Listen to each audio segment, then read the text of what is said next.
Hello, everybody. I'm Jonathan Coachman, and this is Super Bowl Sunday on EA Sports. Coming up, we'll see a man on his 8th NFL team, Ryan Fitzpatrick, and the Miami Dolphins as they take on Kirk Cousins and the Minnesota Vikings. Kickoff now just moments away.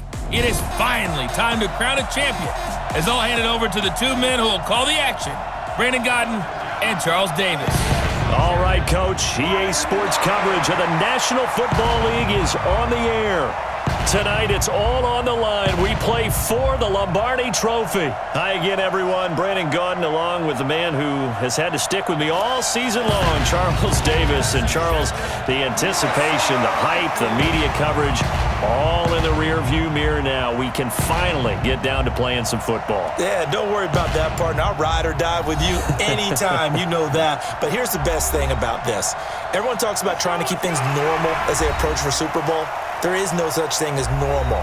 The pageantry, the hype, all of that is more intense than anyone could ever imagine. What you're trying to do is embrace it in one way and make sure it doesn't totally knock you off your game. That's why the night before the big one, teams often switch hotels, try and give those guys that last chance to breathe a little bit before they go out and play.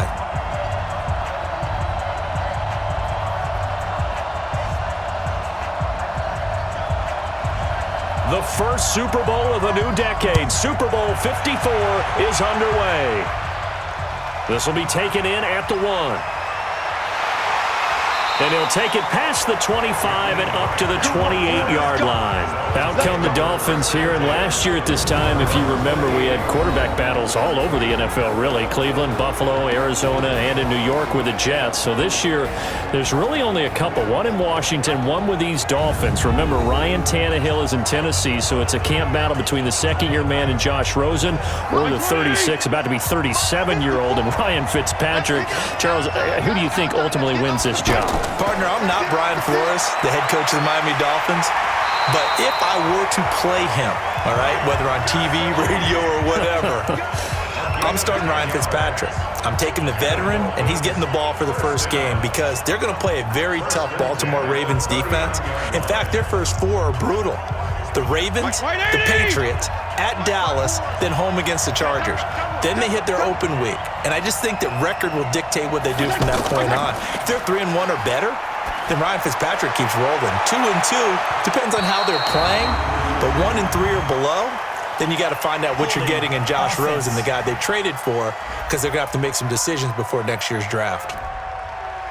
So apparently some grabbing of the jersey there on the O-line. Yeah, just look in the interior, and that's where the penalty occurred. On the left side, this is Stills. Nothing at all on that one. It'll be second down. And here now a look at the Dolphins' offensive unit. And I like taking the focus to running back Kenyon Drake because when he came out of Alabama as a third-round pick, he's probably more known for his special teams play than what he provides on offense. But the Dolphins have found him a heck of a threat, both running it and catching it out of the backfield. Check, walk 54, walk 54. I got one. Right there, 54. Play action now, Fitzpatrick. And his throw here's incomplete. Devontae Parker, the intended receiver, and that takes us from second to third down. And a look at the Vikings defensive unit. Harrison Smith is a player I love to watch. Whether he's ranging deep as a free safety or near the line of scrimmage where he makes more plays, keep your eyes on him.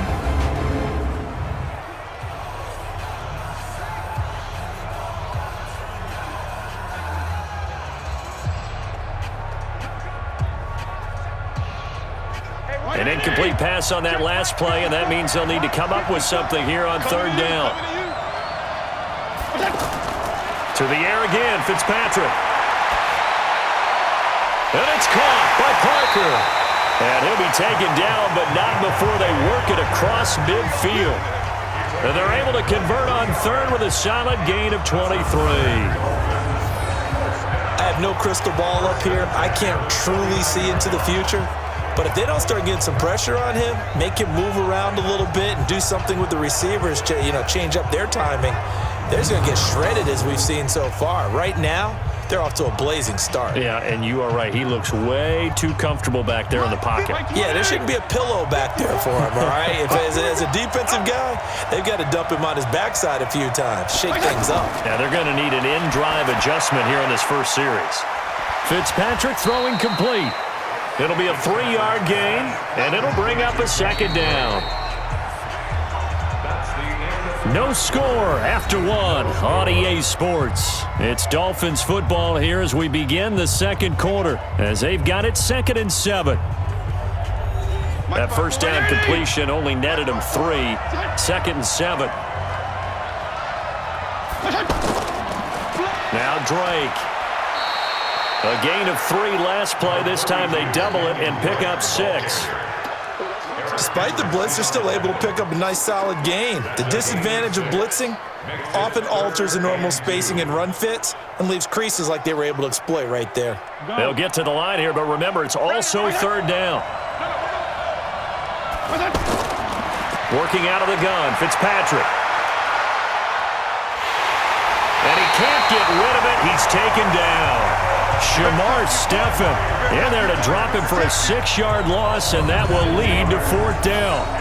You never want to give up a sack. From the O-line's perspective, they hate it for several reasons, especially because they felt like they let little brother down back there in the pocket. Oh, no doubt. They have a ton of pride, and they go into every job wanting to keep that guy clean. They want that uniform with no grass stains, no dirt, nothing on it, but it's really, really difficult. You're talking about some terrific athletes who are trying to put him on the ground.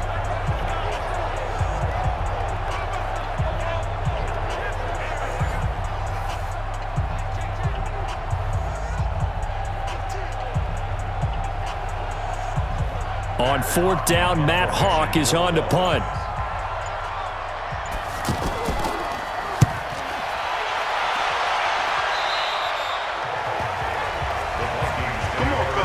So here are the Vikings under 6-year head coach Mike Zimmer.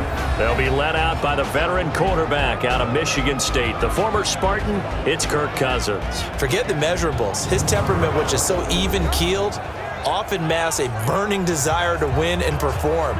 This guy takes it seriously when he lines up to play, and usually he puts on a nice performance. A first down throw for Cousins. Open here, Adam Thielen. The Vikings going to signal for their first of their timeouts as the clock stops here with 46 seconds remaining in the first half.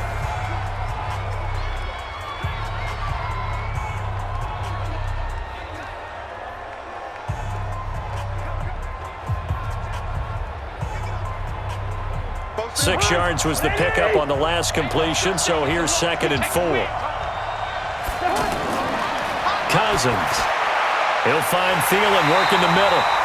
Now the Vikings will use the second of their timeouts as they'll stop it with just over 40 seconds to go in the first half.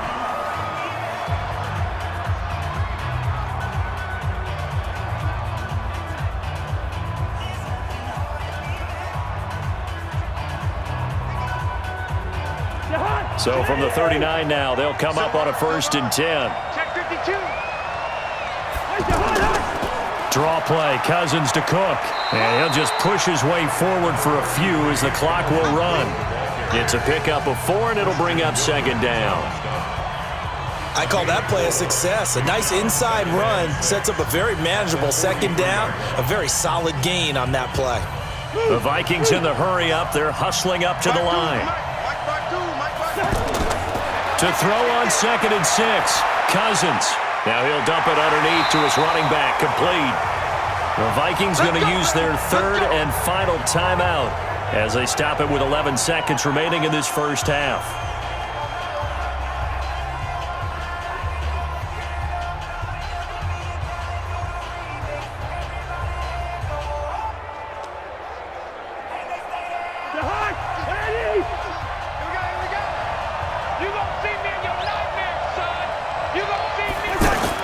On 1st and 10, Cousins.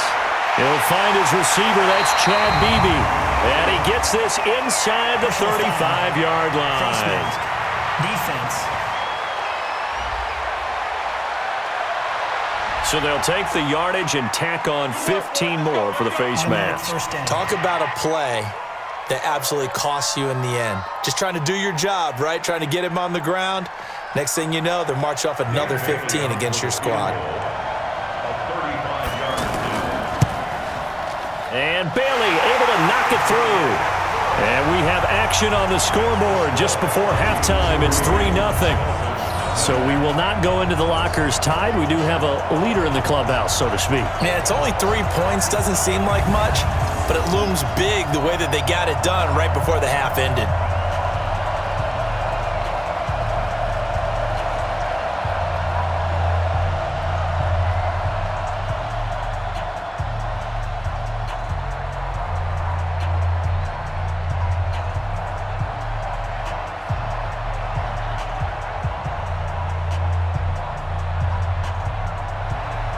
The kickoff unit is out on the field, and they will send this one away.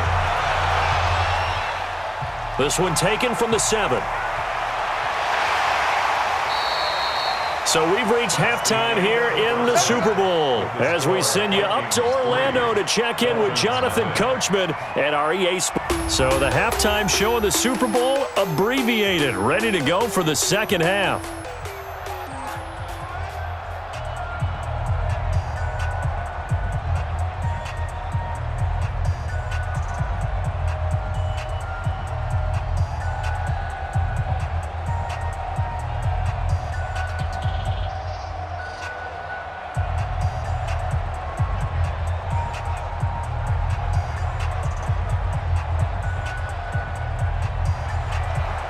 The halftime show, quite a spectacle, but it's back to football for the second half of Super Bowl 53. This is fielded at the goal line. And he's up across the 25 and down at the 28-yard line. Out come the Vikings. They'll have it first on offense as we begin the third. They have the lead. Now they'll be looking to extend that lead.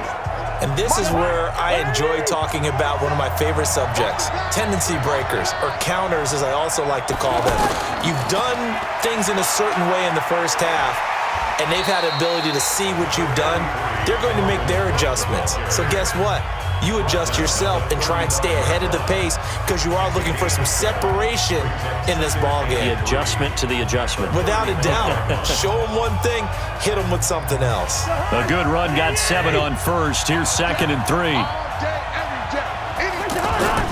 Again, it's Cook. And able to get this one across the 45 before he's brought down. A gain of 13. It's a first down. They're trying to show that they can run the ball and protect this lead. Give it to the backs, play a little bit of keep away, don't you think? And that's probably a good philosophy at this point, going to make that defense stand up and stop them. Following the good run by Cook, here's another 1st and 10. Working out of the gun, Cousins. Throw left side on target to Thielen. 5 yards on the catch there, brings up 2nd down. It's a game of matchups, and that's why you take your receivers and move them around a bunch, especially your best guys.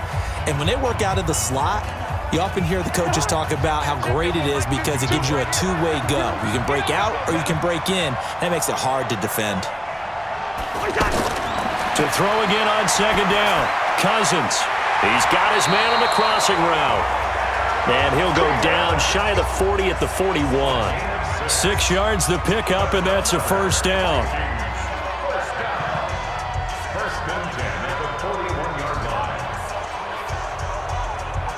And this will probably be the last play of the quarter.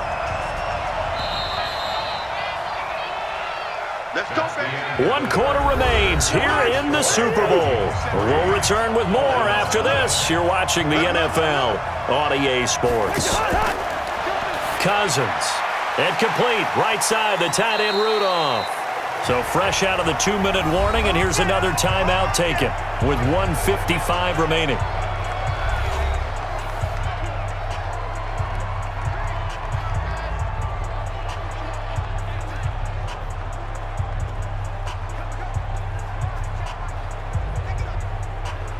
Six yards was the pickup on the last completion, so here's 2nd and 4.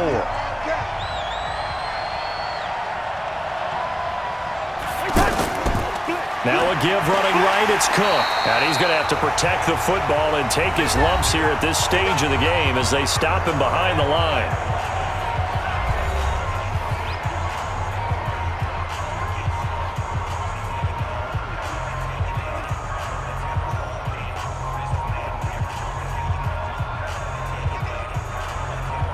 The Dolphins bring on an extra defensive back on third down.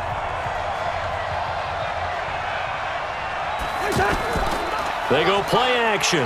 Cousins. And this is going to be incomplete. Well, the other day they told us when we've got 3rd and 5 or less, we have to be able to convert. And I guess every team would say that, Charles, but an opportunity missed there. What they were trying to tell us is they believe it's a matchup game at that point, and they liked some matchups that they had, thought they could exploit them, unable to do so on that play. And this kick is not going to be close. It's well short, well right to boot. And this score will stay right where it is. The Dolphins at the line ready for their next drive. I tell you what, it's kind of hard to imagine. They have not scored a single point, and yet they're in this position. A touchdown drive here, and they're in the lead. Normally, when you have 0 on your side of the ledger on the scoreboard, you're a little bit discouraged.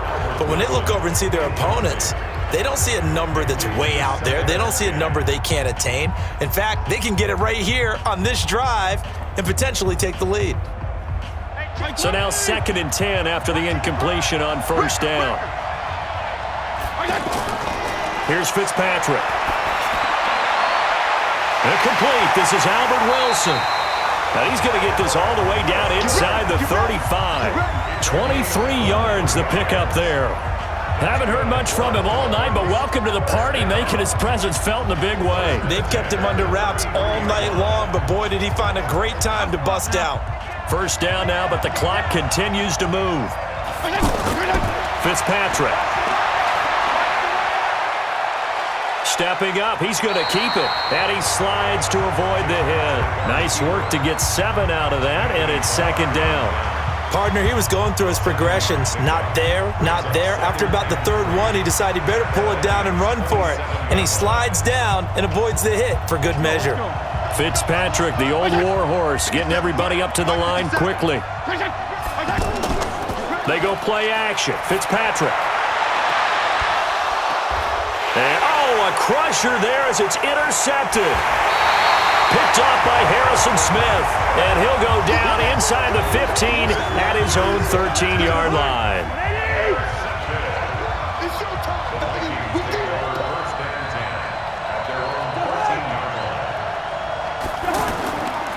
They start the drive with Cook. And he was able to shed the tackle, but the reserves come in for the stop. Good job, D.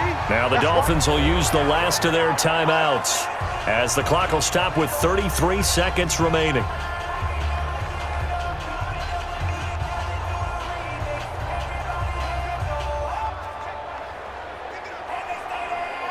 The first down run got 5. Here's 2nd and 5. It's just me and you.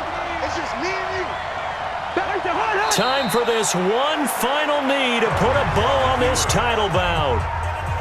I don't know why we did it, but we went to their final walkthrough for some reason. And what did we see? Their last play in walkthrough was taking a knee and celebrating winning a Super Bowl. They wanted that visualization. They did it for real. Yeah, they just scripted it out. Defense can't stop the clock, and they can watch the final seconds tick. And they have done it. The Minnesota Vikings are the Super Bowl champions, and the Lombardi Trophy is going back to the land of 10,000 lakes. For the victors, getting to hoist that Lombardi Trophy, you know, we've talked to guys that have done it, and they say there's no better feeling in